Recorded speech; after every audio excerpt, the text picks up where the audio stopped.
সেইটোৱে বিৰাট ভয় লাগিছে আৰু লাজৰ কথা, খুবেই বেছি লাজৰ কথা। এইটো মানে বিশ্বাস নহয় নিচিনা কথা, কাৰণ এইটো কেতিয়াও হোৱা নাছিলে।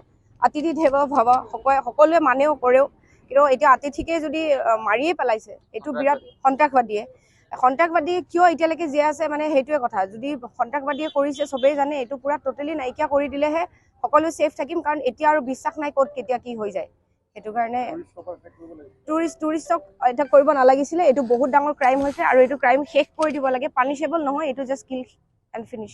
যুদ্ধ আৰম্ভ হোৱাই বিৰাটে ভয় লাগি আছে, কাৰণ সেইটোৱে ক'ব বিচাৰিছিলোঁ, বহুত টুৰিষ্ট এতিয়া অলৰেডি আহিছে, ইণ্ডিয়াত আছে। দিল্লীৰ অৱস্থা বহুত বেয়া, ফ্লাইটছ কেঞ্চেল হৈ গৈছে। উভতি কেনেকৈ যাব, মোৰ তাত ফোনো আহি আছে যে কি কৰিম এতিয়া, ইণ্ডিয়া ঠিক আছে নে নাই। এই কুৱেশ্যনটো হোৱাৰ কাৰণে আমাৰ বহুত প্ৰভাৱ পৰিছে, অলৰেডি পৰি আছে প্ৰভাৱ, আৰু আগলৈকে কিমান দিনলৈকে পৰিব ক'ব নোৱাৰোঁ। সেইটো কাৰণে ক'ম যে সকলো যিমান টুৰিষ্ট আহিছে বাহিৰৰ পৰা, যিমান আমাৰ লোকেল মানুহখিনিও যাতে তেওঁলোকক ছেফটি ফিল কৰাৰ চেষ্টা কৰিব লাগে, আৰু চৰকাৰক ৰিকুৱেষ্ট কৰিম যে তেওঁলোক যাতে ছেফ থাকে, তেওঁলোকক এক্সট্ৰা কেয়াৰ যাতে লোৱা যায়। নহয়, আমি বিচাৰিম যে প্লিজ আমাক কওক, কিবা যদি কৰিব পাৰোঁ। আমি মানে চান্স বিচাৰোঁ, অবভিয়াছলি সকলোৱে চান্স বিচাৰে দেশৰ কাৰণে কিবা কৰিব। আৰু আমি ৰাইডিং কমিউনিটি সদায় এনাৰ্জেটিক থাকোঁ কিবা এটা কৰিবৰ কাৰণে, ল'ৰা হওক ছোৱালী হওক, আমি সদায় সাজু আছোঁ।